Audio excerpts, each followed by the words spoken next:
Pai, do Filho e do Espírito Santo. Amém.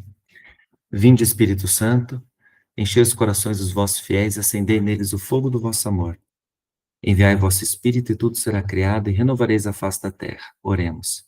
Ó Deus, que instruíste os corações dos vossos fiéis com a luz do Espírito Santo, fazer que apreciemos retamente todas as coisas segundo o mesmo Espírito e gozemos sempre da sua consolação. Por Cristo Senhor nosso. Amém.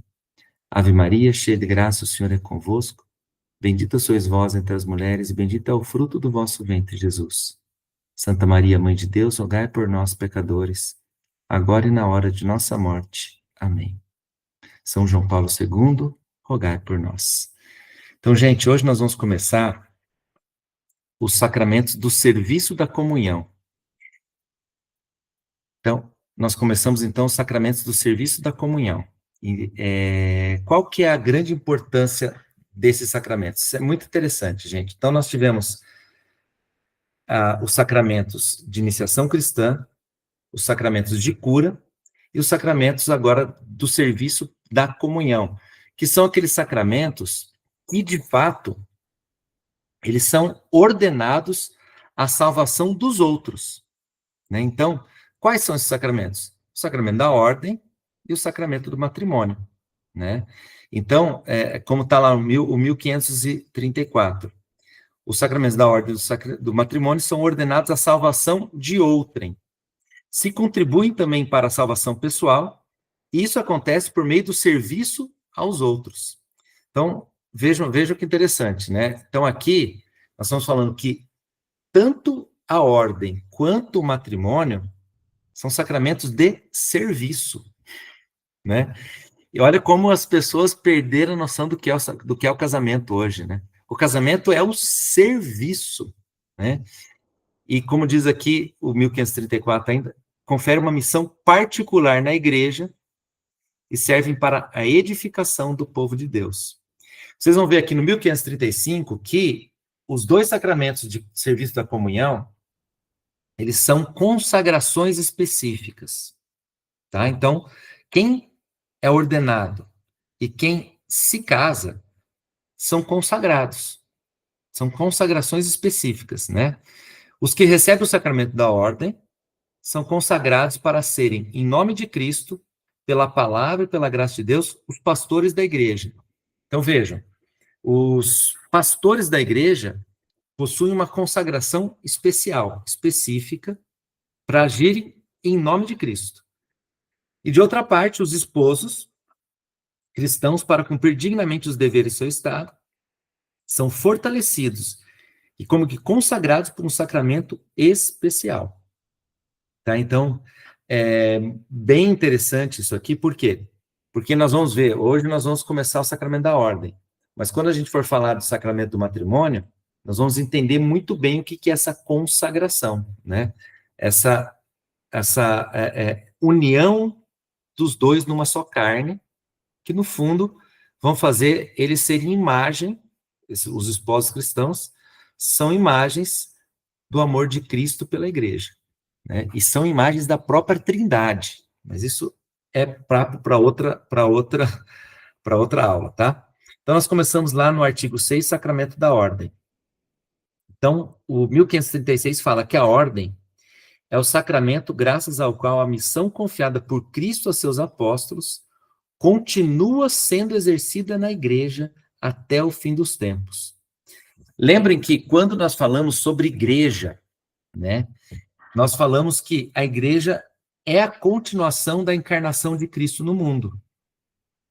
Ou seja, a igreja é o corpo de Cristo e por estar ligada ao próprio Cristo desde a origem, nós chamamos pela sucessão apostólica, no caso, né, que vai fazendo com que bispo suceda outro bispo, suceda outro bispo, suceda outro bispo, e quando a gente faz o caminho contrário, de bispo até o início, nós vamos chegar nos apóstolos e vamos chegar até Cristo, né? Então, a missão que foi confiada aos apóstolos por Cristo, ela está sendo exercida por meio daqueles que são ordenados, tá? São ordenados, tá? E o catecismo fala que existem 3 graus do sacramento da ordem. o episcopado, o presbiterado e o diaconado.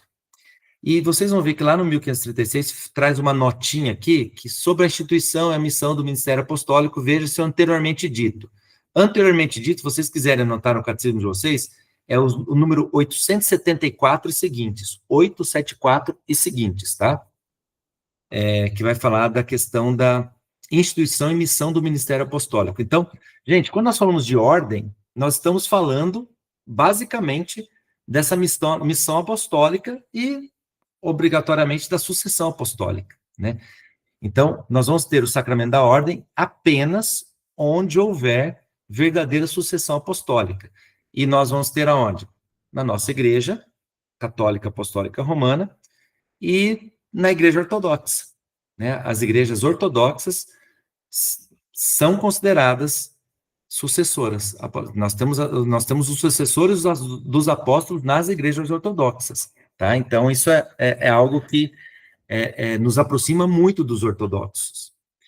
Muito embora eles não tenham união com o bispo de Roma, que é o Papa, né? Então, isso faz com que eles percam essa graça, né? E por que o sacramento da ordem? Se nós formos falar exatamente de como surgiu o sacramento da ordem, o nome sacramento da ordem, nós vamos ter que buscar lá no direito romano, lá na antiguidade romana. Por quê? Porque o sacramento da ordem vem da palavra ordo. Ordo, né? Significa ordem. O que significava ordo? Era um corpo constituído num sentido civil, como diz o catecismo aqui, né? Civilmente, havia um corpo em que, nesse corpo, havia pessoas que tinham determinada função. Então, nós tínhamos vários corpos, né? Então, corpos dos artesãos, dos comerciantes, aquela coisa toda. Então, nesse sentido, essa palavra, ela foi absorvida pela igreja, né? Na Sagrada Escritura, inclusive, aqui o catecismo coloca que foi usada, em vez da palavra ordo, porque o Novo Testamento foi escrito em grego, a palavra taxeis, né? Taxeis, que quer dizer ordem em latim, tá? Então, desde o início da igreja, nós estamos falando aqui ordo episcoporum, ordem dos bispos, ordo presbiterorum, ordem dos presbíteros, e ordem diaconorum, ordem dos diáconos. Como já falamos, são 3 graus de ordem. Mas nota uma coisa, não há 3 graus de sacerdócio. Gente, isso aí é muito importante, porque às vezes a gente pensa que o bispo é mais sacerdote que o padre. Não é, tá? Nós vamos entender ainda hoje isso aqui, por quê? Porque o sacerdócio é único. Se a gente for falar, qual o único sacerdote que existe? Cristo. Todos agem em nome de Cristo, todos são ministros de Cristo. Lembrem-se da oração eucarística quando reza pela igreja, e no final, e por todos os seus ministros. Pelo Papa, pelos bispos, e no final, por todos os seus ministros. Porque todos os sacerdotes agem em nome de Cristo, tá? Então não existem graus de sacerdócio, existem graus da ordem. Por quê? Porque quando se ordena o bispo, ele vai ser colocado na ordem dos bispos.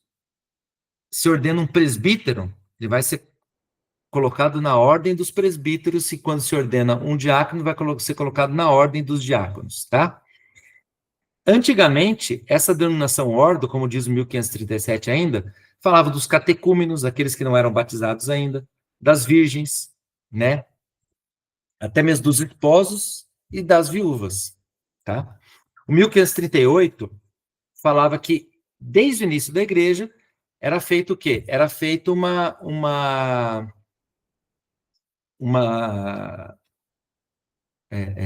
um rito, uma celebração, para fazer o quê? Para fazer com que essa pessoa fosse integrada a esses corpos, né, da igreja, essas ordens da igreja.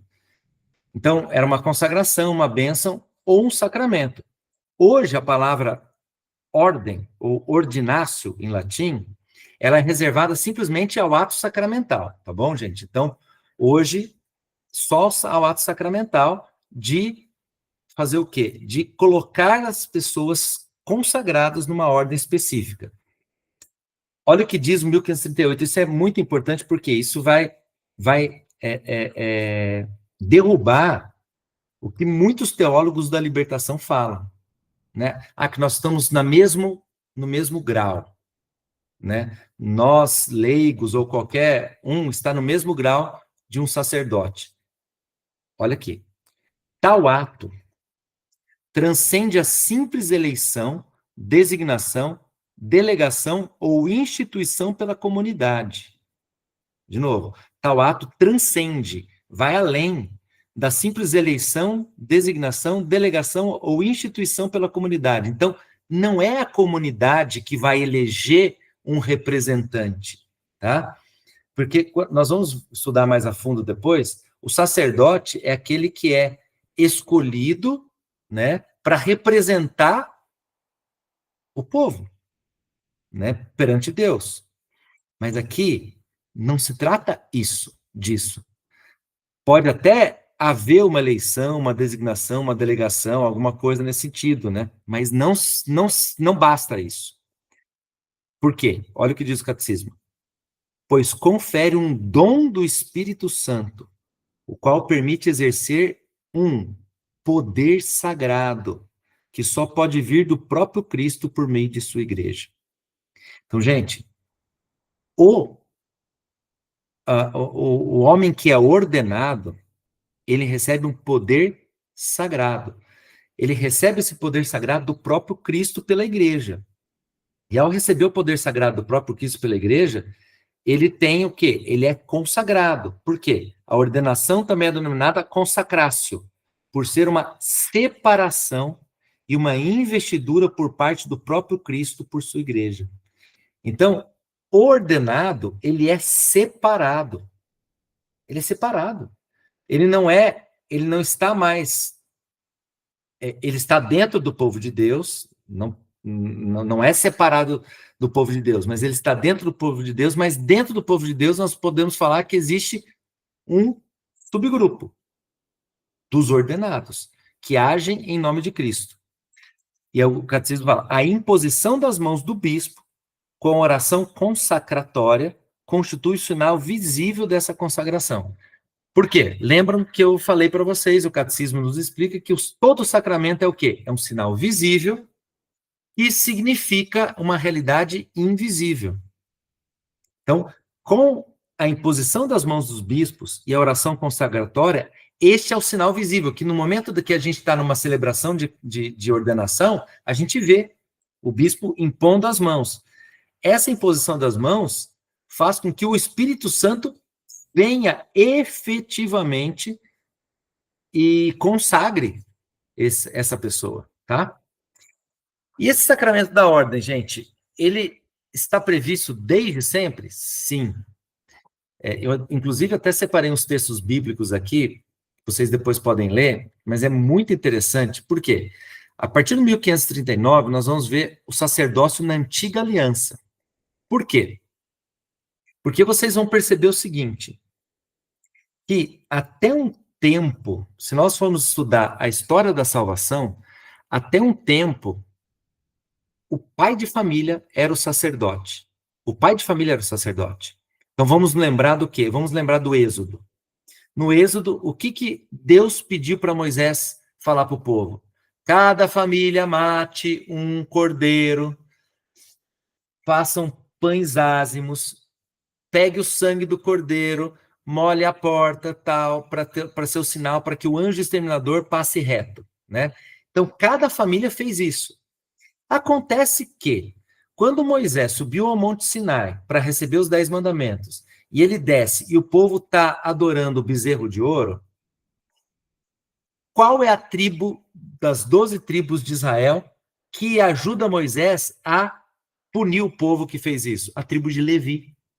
E pela tribo de Levi ter feito isso, eles foram separados, somente os membros da tribo de Levi foram separados, para quê? Para serem os sacerdotes do povo de Israel.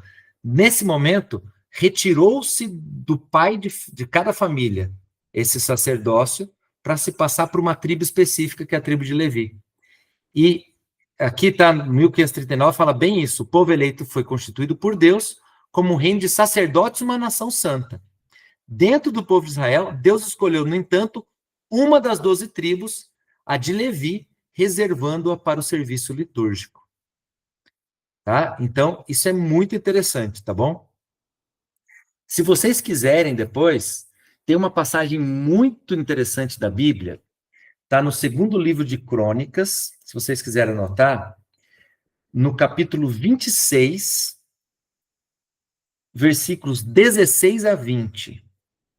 Quando eu li esse capítulo, eu falei, gente, olha que coisa interessante. Por quê? Porque aqui vai falar do rei Osias, tá? Isso já tinha passado Davi, Salomão, é um descendente de Davi aqui.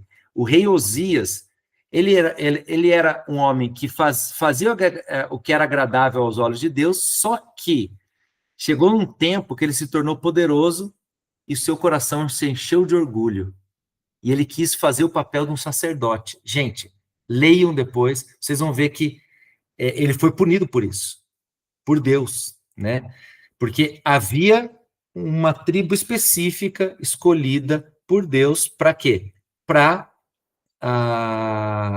o serviço sacerdotal, tá bom? Ô, Vitor, só repete, por favor, Crônicas... Segundo Crônicas, Aham. segundo livro de Crônicas, capítulo 26, de 16 a 20. 26, versículos de 16 a 20. É muito interessante isso aqui, gente. Então, aqui, 1540. Instituído para anunciar a palavra de Deus e para restabelecer a comunhão com Deus pelo sacrifício e pela oração, esse sacerdócio continua, não obstante, impotente para operar a salvação. Então, o sacerdócio da antiga aliança não tinha o poder de operar a salvação, tá? Precisa, por isso, repetir sem cessar os sacrifícios, e não é capaz de levar à santificação definitiva, o qual só o sacrifício de Cristo haverá de operar.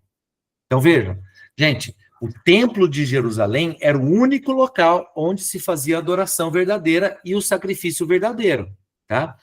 Eu quero que vocês se lembrem do diálogo que Jesus teve com a samaritana, onde ela pergunta, mas vocês dizem que só em Jerusalém que se adora o Deus verdadeiro. Jesus diz, sim, é verdade, mas chegará um tempo em que se adorará em espírito e verdade. Isso é um prenúncio da Eucaristia, é um prenúncio do que ia acontecer com o sacerdócio de Cristo. Porque com o sacerdócio de Cristo que traz a santificação definitiva, não é mais Jerusalém o centro, não é mais o templo de Jerusalém. Tanto é que com a morte de Cristo, o que aconteceu? Rasgou-se o véu do templo, né? Isso é significativo. Esse rasgar-se o véu do templo significa que o sacerdócio da antiga aliança deu lugar ao sacerdócio da nova aliança, onde nós temos um único sumo sacerdote, que é o Cristo Jesus, tá bom? 1541. Entretanto, a liturgia da igreja vê no sacerdócio de Arão, então, Arão, os descendentes de Arão são sacerdócios, no serviço dos levitas, na instituição dos 70 anciãos, prefigurações do ministério ordenado da nova aliança, tá? Então, aqui ele vai trazer, o catecismo vai trazer o prefácio consagratório da ordenação dos bispos, dos presbíteros e dos diáconos, tá?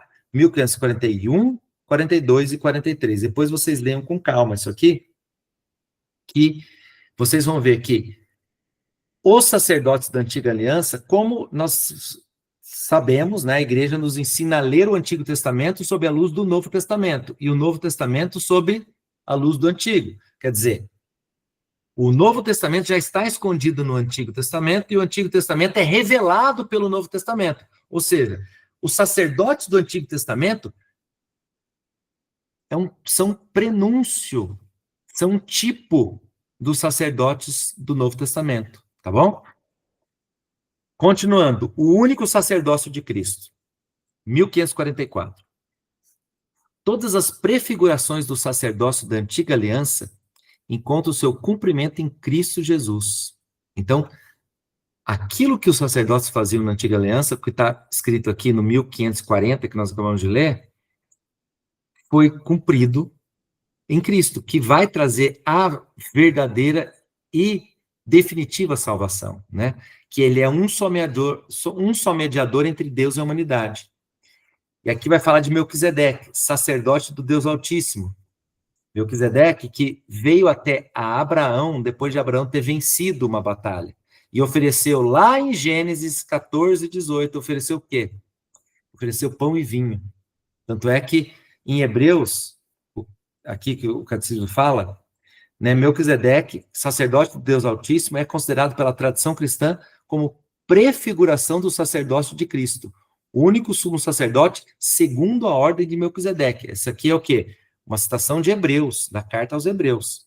Santo, inocente, sem mancha, que com esta única oblação levou à perfeição definitiva os que são por ele santificados. Isto é, pelo único sacrifício da cruz. Então, Jesus morreu uma só vez. E esse sacrifício, ele é renovado em toda a missa. Então, o sacrifício de Cristo, o único sumo sacerdote, que ele é ao mesmo tempo sacerdote e vítima,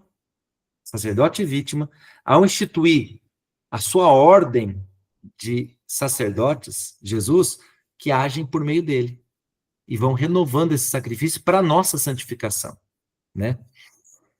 1545, o sacrifício redentor de Cristo é único, realizado uma vez por todas. Não obstante, torna-se presente no sacrifício eucarístico da igreja. Gente, as pessoas não têm noção do que é a missa. As pessoas não têm noção do que é a missa. É triste isso, é triste, é triste, é triste. São Padre Pio falava isso. Se as pessoas soubessem o que é a missa, se faria fila para entrar na igreja. Sabe? Então, é algo assim, tão maravilhoso, tão fantástico. Por quê? Porque a nossa fé, como Santo Tomás de Aquino falava, né? Vem a fé por suplemento os sentidos completar, né? Naquele hino tão sublime sacramento, né? Vem a fé por suplemento os sentidos completar. Por quê? Nós vemos um pedaço de pão, mas aquilo lá é o próprio Cristo que se faz presente em toda missa, e toda missa, esse sacrifício, ele é o quê? Renovado. Ele se faz presente pelas mãos do sacerdote. O mesmo acontece com o único sacerdócio de Cristo. Torna-se presente pelo sacerdócio ministerial, sem diminuir em nada a unicidade do sacerdócio de Cristo. Gente, por isso nós temos que, ao olhar um padre, nós temos que respeitar e pedir sua bênção. Por quê? Porque o padre, ele é um sinal do único sacerdócio de Cristo. Cristo é o único sacerdote. O padre é um ministro de Cristo. É como se fosse um embaixador de Cristo. Isso significa o quê? Nós temos que respeitar aqueles que são ministros, aqueles que são, como se diz assim, têm a procuração de Cristo para agir em nome dele. Vocês estão entendendo? Eles agem por Cristo, né? Por isso, somente Cristo é o verdadeiro sacerdote. Os outros são seus ministros. Isso aqui é uma palavra de Santo Tomás de Aquino, tá? Santo Tomás de Aquino fala que somente Cristo é o verdadeiro sacerdote. Os outros são seus ministros. Então dá para fazer uma pergunta bem legal na próxima reunião dos catequistas, perguntar quantos sacerdotes a gente tem no mundo. Mas o povo vai quebrar a cabeça, gente. O povo vai quebrar a cabeça. Ai, quantos mil? 40 mil, 50 mil? Não, único sacerdote. Único, um sacerdote. Os demais são sacerdotes porque são ministros de Jesus. Então, isso é Santo Tomás de Aquino que ensina, e é a nossa fé, gente, essa é a nossa fé. 2 participações do sacerdócio único de Cristo. E agora é interessante. Por quê? Porque nós vamos falar daquele sacerdócio batismal e do sacerdócio ministerial. Todo cristão é sacerdote. Todo cristão. Nós, gente, somos sacerdotes. Tá? Nós 3 aqui somos sacerdotes. Nós temos um sacerdócio batismal. Olha o que diz 1546. Cristo, sumo sacerdote e o único mediador, fez da igreja um reino de sacerdotes para seu Deus e Pai. Toda a comunidade dos fiéis é, como tal, sacerdotal. Os fiéis exercem seu sacerdócio batismal por meio da sua participação, cada qual segundo sua própria vocação, na missão de Cristo, sacerdote, profeta e rei. Pelos sacramentos do batismo e da confirmação, os fiéis são consagrados para formarem um sacerdócio santo. E vocês querem saber aonde nós participamos com maior afinco desse sacerdócio? Na missa. Na missa, gente, a missa, ela é celebrada não só pelo padre, mas por todos nós.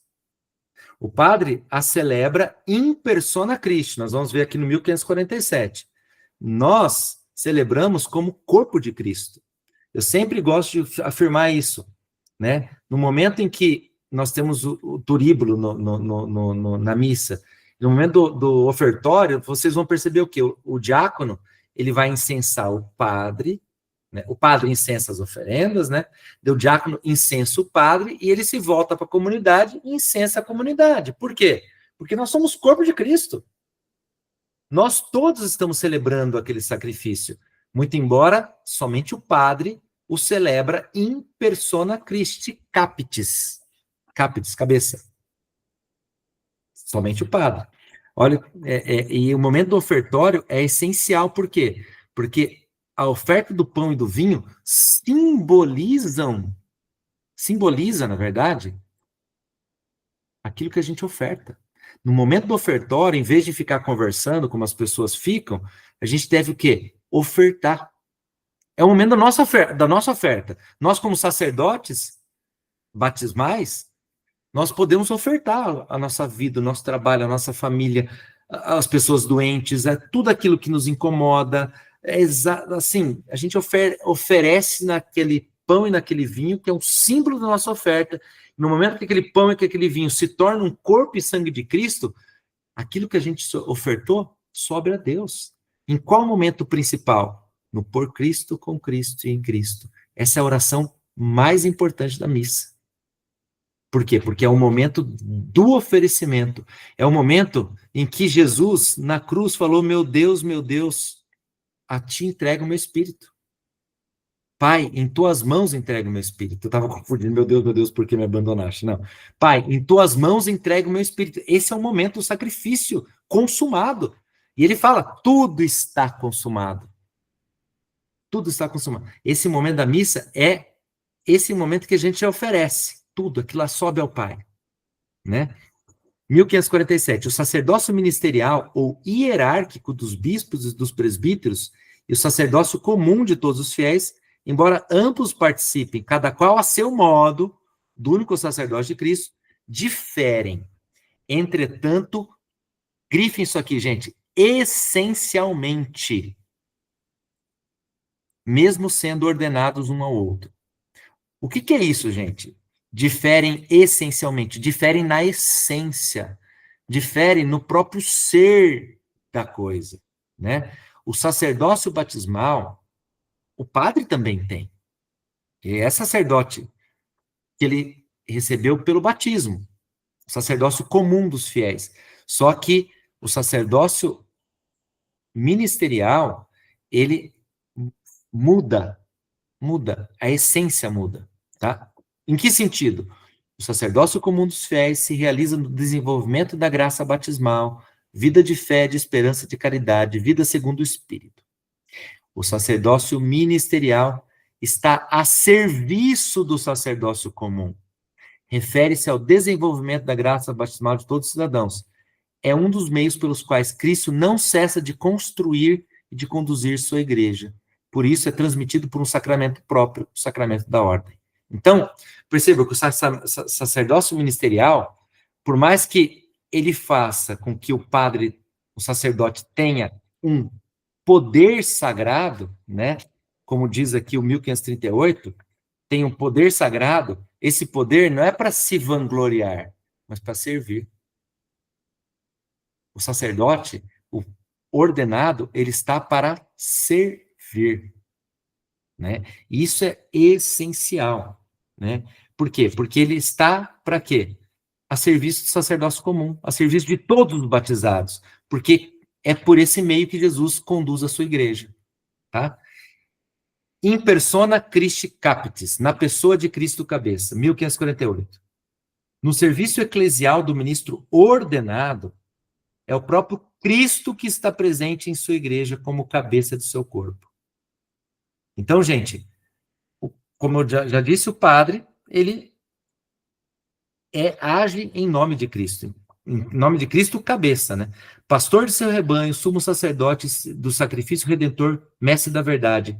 A igreja o expressa dizendo que o sacerdote, em virtude do sacramento da ordem, age in persona Christi Capitis, na pessoa de Cristo, cabeça. E aqui é interessante essas duas citações, tá? Do Papa Pio XII e de Santo Tomás de Aquino. Primeiro, Papa Pio XII. Na verdade, o ministro faz as vezes do próprio sacerdote Cristo Jesus. Então, o padre faz as vezes de Jesus. Se, na verdade, o ministro é assimilado ao sumo sacerdote por causa da consagração sacerdotal que recebeu, goza do poder de agir pela força do próprio Cristo que representa. Então, gente, olha que maravilha que é. É uma pessoa separada para agir pela força de Cristo. Por mais pecador que seja esse homem. Por mais pecador. Olha o que diz o Santo Tomás de Aquino. Cristo é a origem de todo sacerdócio, pois o sacerdote da antiga lei o prefigurava, enquanto o sacerdócio da nova lei age em sua pessoa. Então, o que Santo Tomás de Aquino quer dizer aqui? Ele quer dizer que os sacerdotes, os levitas, né, do Antigo Testamento, eles eram uma prefiguração, um tipo, né, do que seria Cristo, o sumo sacerdote. Já o sacerdote da nova aliança, ele não é um sacerdote por si mesmo, não. Ele age em nome de Cristo. Tá bom? Ele é um representante, um ministro de Cristo. 1549. Pelo ministério ordenado, especialmente dos bispos e dos presbíteros, a presença de Cristo como chefe da igreja torna-se visível no meio da comunidade dos fiéis. Torna-se visível. Tá? Então, aqui faz uma citação de Santo Inácio de Antioquia, que o bispo é como uma imagem viva de Deus Pai. Tá? Então, a gente vê pessoas que agem em nome do próprio Cristo, né? E, segundo aqui Santo Inácio de Antioquia, o bispo age até em nome de Deus Pai. É a imagem de Deus Pai. É o nosso pai, é o nosso pastor aqui da Arquidiocese. 1550. Esta presença de Cristo no ministro não deve ser compreendida como se este estivesse imune de todas as fraquezas humanas, ao espírito de dominação, aos erros e até aos pecados. Gente, é aquilo que a gente vê. Os padres são pecadores. Os padres são pecadores. Mas nós já vimos lá no início, quando a gente vai falar de liturgia, né? Deixa eu achar aqui. Que o que acontece? Os sacramentos, eles são realizados ex opere operator, ou seja, independentemente da santidade do ministro. Está no 1128, se vocês quiserem ver. Tá? Os sacramentos atuam ex opere operator, literalmente, pelo próprio fato de a ação ser realizada, isto é, em virtude da obra salvífica de Cristo, realizada uma vez por todas. Daí segue-se que o sacramento não é realizado pela justiça do homem que o confere ou recebe, mas pelo poder de Deus. Tá? Então, significa que, por mais fraco, pecador que seja um ministro ordenado, o sacramento acontece pelo simples fato da ação ser realizada. Puxa, eu fui naquela missa, a gente sabe que aquele padre faz um monte de coisa errada. A missa vai ser inválida? Não. Jesus, ele vai agir naquele homem, porque ele foi ungido, Ele foi consagrado, ele vai agir da mesma forma que ele agia em São Padre Pio. Claro, gente, ninguém está falando aqui que agora o padre pode pecar à vontade. Não, não, não. Pelo contrário, o padre está pecando. Porque quando ele, em estado de pecado grave, ele celebra uma missa, ele peca. Ele peca. Porque ele tem que comungar. O padre tem que comungar na missa. Então, mas Deus age da mesma forma, tá bom? Como diz aqui o 1550, a força do Espírito Santo não garante de igual modo todos os atos dos ministros, ou seja, que ele vai ser santo, né?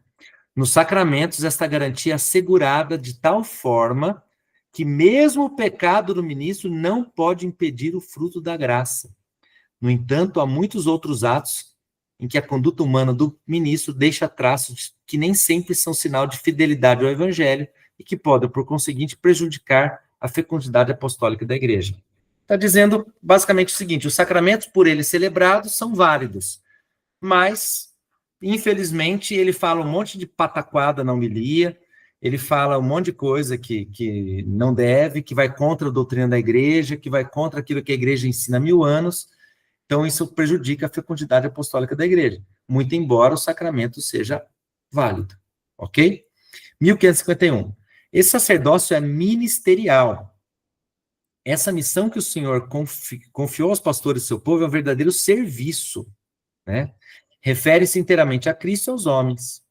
Depende inteiramente de Cristo, de seu sacerdócio único, e foi instituído em favor dos homens e da comunidade da igreja. Então, um padre, ele não é um padre por ele mesmo. Como a gente já viu, né? É um sacramento de comunhão.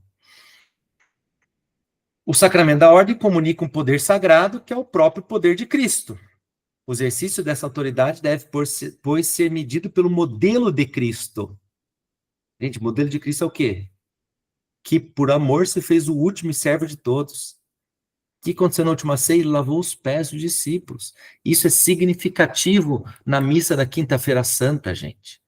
Que é a missa que nós celebramos a instituição da Eucaristia e a instituição do sacerdócio, da ordem. E lá, a liturgia faz com que o padre ajoelhe e lave os pés. Por quê? Porque esse poder é para o serviço. O Senhor disse claramente que cuidar do seu rebanho é uma prova de amor para com ele. E, para acabar a nossa aula de hoje, 1552, em nome de toda a igreja. A tarefa do sacerdócio ministerial não é apenas um representar Cristo, cabeça da igreja, diante da Assembleia dos Fiéis. Ele age também em nome de toda a igreja quando apresenta a Deus a oração da igreja, sobretudo quando oferece o sacrifício eucarístico. Então, o sacerdote, ele representa Cristo, cabeça da igreja, diante da Assembleia, mas ele age também em nome de toda a igreja, ok? Então, é muito importante, por quê? Porque ele oferece o sacrifício eucarístico, né? Então, vejam, orar, irmãos e irmãs, para que o meu e o vosso sacrifício seja aceito. É o mesmo sacrifício, mas é oferecido de duas formas diferentes, como Cristo cabeça, como representante da igreja, né, em nome da igreja, e nós como os membros da igreja, ok? 1553, em nome de toda a igreja, não quer dizer que os sacerdotes sejam delegados da comunidade, quer dizer, representantes da comunidade, não quer dizer isso. A oração e a oferenda da igreja são inseparáveis da oração e da oferenda de Cristo, sua cabeça. É aquilo que eu acabei de falar. Orar, irmãos e irmãs, para que o meu e o vosso sacrifício seja aceito, né? Em aulas passadas, eu não tinha visto o missal nesse ponto, e eu falei, o nosso sacrifício, o meu e o vosso sacrifício sejam aceitos, tá? Aquilo lá tá errado que eu falei, não é? Não é sejam aceitos, é seja aceito, porque é o único sacrifício em nome de Cristo, tá bom? Oferecidos de modos diferentes. O padre, Cristo cabeça, representando a igreja, e nós, como membros da igreja, sacerdotes comuns, tá? Trata-se sempre do culto de Cristo na e por sua igreja. Culto de Cristo na igreja e por sua igreja. É toda a igreja corpo de Cristo que ora e se oferece, por Cristo, com Cristo e em Cristo. Na unidade do Espírito Santo, Deus Pai, todo o corpo, cabeça e membros, ora e se oferece. E é por isso que aqueles que no corpo são especialmente os ministros, são chamados de ministros não somente de Cristo, mas também da igreja. É por representar Cristo que o sacerdócio ministerial pode representar a igreja, porque a igreja é o corpo de Cristo. Então, por hoje, 40 minutos, porque a gente conversando, mas 9h47 agora. Encerramos esses 20 números do catecismo que eu prometi a gente fazer hoje, tá? Agradeço, eu vou parar a gravação aqui, tá, gente? A gravação.